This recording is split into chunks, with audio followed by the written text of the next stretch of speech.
Hi friends, నా పేరు Pawan. Welcome to Pawan రా టాక్స్. ఈరోజు మన chief guest HN Moto blogs.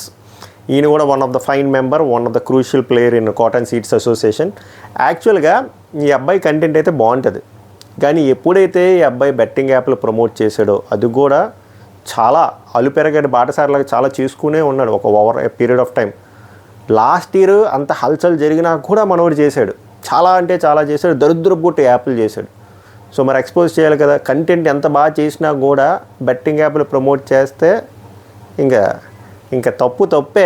ఇంకా తప్పు చేసిన తర్వాత ఇంకా మంచి కంటెంట్ చెడ్డ కంటెంట్ లేదు. ఇంకా బెట్టింగ్ యాప్లు అంటేనే దరిద్రమైన కంటెంట్.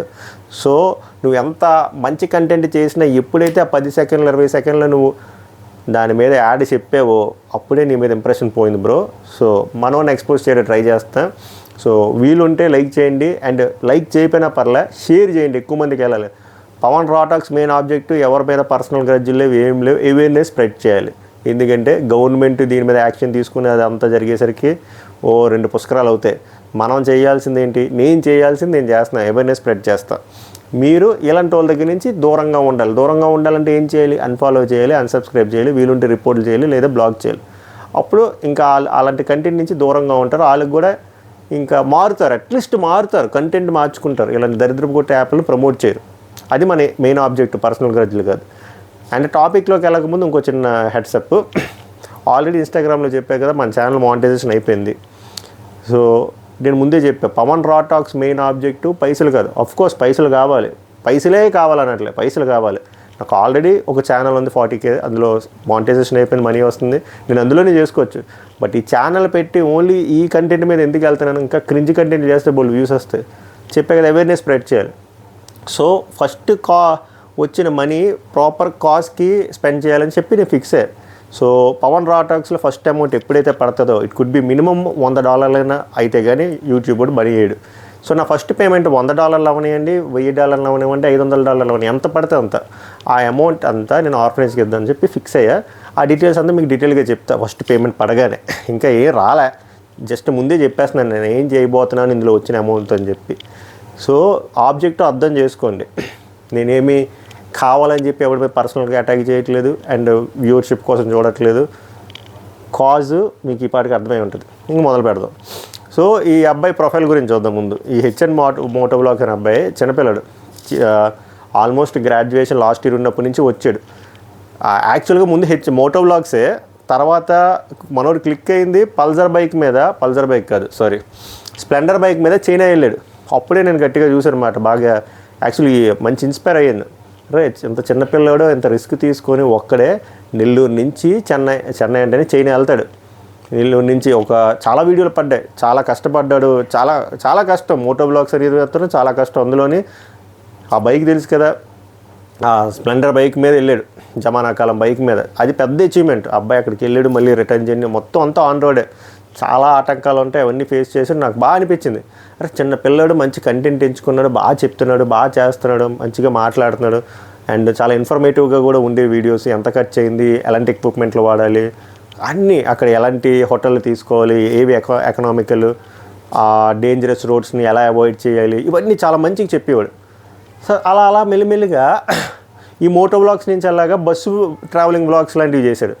ఒక బస్ సిరీస్లు, దాని తర్వాత ట్రైన్ సిరీస్లు తెగ చేసేసాడు, తర్వాత ఫ్లైట్ సిరీస్లు. ఇవన్నీ ఓకే, పోనీ పేరు మోటో బ్లాగ్ పెట్టాడని చెప్పి ఇంకా అలాగే ఉండాలని లేదు కదా. ఓవరాల్ మెయిన్ కాంటెంట్ వచ్చేసరికి ట్రావెలింగ్ కాబట్టి చేస్తున్నాడు, ఫైన్. నాకు ప్రాబ్లం ఎక్కడ వచ్చిందంటే, వన్స్ ఎప్పుడైతే ఫేమ్ వచ్చిందో, ఎప్పుడైతే సబ్స్క్రైబర్స్ పెరగడం మొదలయ్యారో అప్పటి నుంచి ఇంకా బాధ్యత పెరగాలి కదా, అప్పటి నుంచి ఇంకా అకౌంటబిలిటీ పెరగాలి కదా. కానీ ఈ కుర్రోడు ఏం చేశాడంటే బెట్టింగ్ యాప్లు ప్రమోట్ చేయడం మొదలుపెట్టాడు. అది కూడా చాలా భయంకరమైన బెట్టింగ్ యాప్లు అవలేలగా చేసేవాడు. అలాగా ఇంకా నువ్వా నేను అన్నట్టు ఆపేవాడు కాదు, కింద కామెంట్లు పెట్టినా డిలీట్ చేసేవాడు. లాస్ట్ ఇయర్ అంత హల్చల్ జరిగినా కూడా మనోడు ఆపలేదు. నాన్ వెజ్ లాంటి పర్సన్లు కూడా వార్న్ చేసినా కూడా ఆపలేదు. అది కూడా చెప్పాను కదా, విత్డ్రాల్ చేయలేని బెట్టింగ్ యాప్లు ఒకటి కాదు, మల్టిపుల్ యాప్స్. ఈ ప్రమోటెడ్ మల్టిపుల్ యాప్స్. ఆ ఎవిడెన్సెస్ అన్నీ నా దగ్గర ఉన్నాయి. ప్రాబ్లం ఏమవుతుందంటే, ఆ ఎవిడెన్స్లు స్క్రీన్ మీద మీకు డిస్ప్లే చేస్తుంటే యూట్యూబ్ కూడా ఇప్పుడు కొత్త పాలసీ వచ్చింది. ఇలాంటి బెట్టింగ్ యాప్లు ఏమైనా నేను అక్కడ పెడుతుంటే ఆ వీడియోలు, నేనేదో ప్రమోట్ చేస్తున్నా కంటెంట్ అని చెప్పి కమ్యూనిటీ గైడెన్స్ రిమూవల్ అని చెప్పి వీడియో రిమూవ్ చేస్తాను. ఆల్రెడీ ఒక వీడియో అలాగే పోయింది నాది, విఆర్ రాజది. సో అందుకే నేను ఇక్కడ పెట్టట్లే, బట్ ఐ హ్యావ్ ప్రూఫ్స్. నేను ఇన్స్టాగ్రామ్లో పెడతా, పెట్టాల్సిన పర్సన్స్కి పెడతా, పెట్టాల్సిన పోలీస్ ఆఫీసర్లు కూడా నేను పెడతా. ఎవిడెన్స్ లేకుండా నేను ఏ వీడియో చేయను. ఇప్పటి వరకు నేను 11 వీడియో 12 వీడియో నాకు కౌంట్ తెలియదు, కానీ ఏ వీడియో చేసినా ఎవిడెన్స్ ఉంటేనే చేస్తున్నాను. కామెంట్ సెక్షన్లో కామెంట్ల ఆధారంగా తీసుకుని వీడియోలు చేశాను, ఇబ్బాగానైతే కాదు. ప్రాపర్ కాంక్రీట్ ఎవిడెన్స్, బలమైన ఎవిడెన్స్, బలమైన వీడియోలు, స్క్రీన్ షాట్లు కూడా కాదు, వీడియోలు ఉంటే తప్ప నేను చేయను. ఫస్ట్ థింగ్ ఈ అబ్బాయిని చేసింది నేను కల్లారా కుప్పలసార్లు చూశాను. అప్పుడు నాకు యూట్యూబ్ ఛానల్ లేదు. దాని తర్వాత నేను డౌన్లోడ్ చేసుకున్నాను, అండ్ మన ఫాలోవర్లు కూడా నాకు చాలామంది పంపారు. బలమైన ఆధారాలు ఉన్నాయి. ఆ అబ్బాయి ఇప్పుడు ఎంత క్రాప్ చేసి ట్రిమ్ చేసి యూట్యూబ్ వీడియోలు తీసేసినా కూడా కొన్ని భయంకరమైన బెట్టింగ్ యాప్లు ఈ అబ్బాయి ప్రమోట్ చేసిన వీడియోలు నా దగ్గర ఉన్నాయి. అవి అలానే ఉంచుతా, ఎందుకంటే ఎవిడెన్స్ ఈజ్ వెరీ ఇంపార్టెంట్. రేపు పొద్దున మనోడు పత్తి కిందలో వచ్చేసి నువ్వు నా మీద ఎలా చేసావు అని చెప్పి ఎక్స్ట్రాలు చేశాడు అనుకోండి, కేసులు మరి నేను కేసు వేయాలిగా. ఎందుకంటే నువ్వు చేసావు, ఇదిగో నీ వీడియోలు కట్ చేస్తే ఇప్పుడు నేను ఇవ్వకపోయినా కూడా బాధితులు ఎవరో ఒకరు ఇస్తారు. ప్రాబ్లం అది కాదు, అకౌంటబిలిటీ అనేది ఉండాలి కదా. నువ్వు చిన్న స్థాయి యూట్యూబర్ నుంచి కుర్రోడు బాగా చేస్తున్నాడు, మోటో బ్లాగ్స్ బాగా చేస్తున్నాడు, యూనిక్గా ఆలోచిస్తున్నాడు అని చెప్పి నిన్ను ఆ పొజిషన్లోకి తీసుకెళ్ళినప్పుడు నీకు ఇంకా అకౌంటబిలిటీ పెరగాలి. కానీ ఈ ప్రౌడ్నెస్ పెరగడము, ఈ గ్రీడీనెస్ పెరగడం తప్పు కదా. నువ్వు ప్రమోట్ చేసిన భయంకరమైన బెట్టింగ్ యాప్ల వల్ల నీ సబ్స్క్రైబర్లు ఎంతమంది నిన్ను గుడ్డిగా నమ్మేసి ఈ అబ్బాయి, ఈ బాబు చాలా ట్రస్టబుల్ పర్సన్, ఈ అబ్బాయి చెప్పాడు అంటే నిజంగానే మంచి యాప్ అయి ఉంటుంది అని చెప్పి ఇన్స్టాల్ చేసుకుని ఎంతమంది డబ్బులు పోగొట్టుకుంటారు. వాళ్ళు ఎవరికైనా రూపాయి ఇచ్చావా? ఎవరికైనా అపాల్ చేసి చెప్పావా? ఏం లేకుండా విచ్చలవిడిగా ఇప్పుడు టూర్లు వేస్తున్నావు, వేసుకో. బట్ నీకు అంటూ ఒక అకౌంటబిలిటీ ఉంది కాబట్టి అపాల్ చేసి అని చెప్పాలి. అవి చేయట్లేదు. సో నేను ఆడియన్స్ ఒకటే చెప్తున్నా, వీళ్ళు ఎవరు మారరు, వీళ్ళు అపాల్ చేసి చెప్పరు. వీళ్ళు ఎలాగంటే నీట్గా బెట్టింగ్ యాప్ ప్రమోట్ చేసిన వీడియోలన్నీ క్రాప్ చేసుకుని కట్ చేసుకున్నారు దిక్కుమల్ యూట్యూబ్ ఫీచర్ వల్ల. సో ఇప్పుడు వీళ్ళు ఏమనుకుంటున్నారంటే జనాలు గుడ్డోలు, అప్పుడు జనాలకు మెమరీ లాస్ వచ్చింది మర్చిపోతారు అనుకుంటున్నారు. బట్ నాలాంటి వాళ్ళు ఉంటారు కదా, అండ్ బాధితులు ఉంటారు కదా. సో వాళ్ళు కానీ కొత్తగా చూసిన వాళ్ళు కానీ మీరేం చేయాలంటే ఇలాంటి కంటెంట్ క్రియేటర్లని ఎంకరేజ్ చేయకండి. సబ్స్క్రైబ్ చేస్తే అన్సబ్స్క్రైబ్ చేయండి, ఫాలో చేస్తే అన్ఫాలో చేయండి, వీడియో సజెషన్లోకి వస్తే అన్ఫాలో, నాట్ ఇంట్రెస్టెడ్ అని కొట్టండి, రిపోర్ట్లు కొట్టండి, బ్లాకులు చేయండి. అదే మీరు చేయాల్సిన పెద్ద పనిష్మెంట్. అంతకుమించి మనం చేయాల్సింది ఏమీ లేదు. ఎందుకంటే వీళ్ళు ఎవ్వరు ప్రజల మీద ఆ అకౌంటబిలిటీ లేదు. ఎవడికి ఏమీ కాంపన్సేషన్ ఇచ్చేదే లేదు.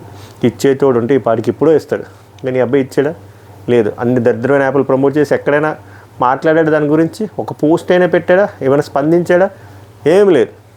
సో జనాలు ఇంత కష్టపడి అబ్బాయిని అంత పొజిషన్కి తీసుకెళ్ళారు, ఏం ఉపయోగం ఉంది? ఇప్పుడు నేను అనొచ్చు, నువ్వు ఇన్ని కాటేజ్లు అక్కడెక్కడో కట్టావు, ఇన్ని కార్లు కొనుక్కున్నావు ఈ పైసలతో అని చెప్పి. అది నీకు తెలుసు, నీ మనస్సాక్షి తెలుసు. కర్మ ఇస్ ఏ బొమ్మరంగ్. మన కష్టంతో రాని డబ్బులు మన దగ్గర ఉన్నట్టు అనిపిస్తుంది, కానీ అది వెంటనే దాని టైం వచ్చినప్పుడు అది పోతుంది.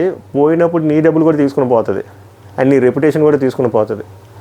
సో నేను చెప్పే నా సజెషన్, నాకని చిన్నోడో కాబట్టి నువ్వు ఇప్పుడు ఆపేసావు, గట్టిగా ఆపేసావు. బట్ అట్లీస్ట్ జనాలకు ఒక సారీయో ఎంతో కొంత కాంపన్సేషన్ ఇస్తే ఇంక నిన్నే ఇంకా పైకి తీసుకెళ్తారు. ఓకే, చిన్నపిల్లడు తెలియక చేశారు, ఎంతమందో చేశారు, పెద్దోళ్ళే చేశారు, ప్రకాష్ రాజ్ గారు లాంటి వాళ్ళే తెలియక చేశారు అంటున్నారు, ఈ అబ్బాయిది ఏముందని చెప్పి ఇంక నిన్ను కూడా అది మర్చిపోయి ముందుకు తీసుకెళ్తారు.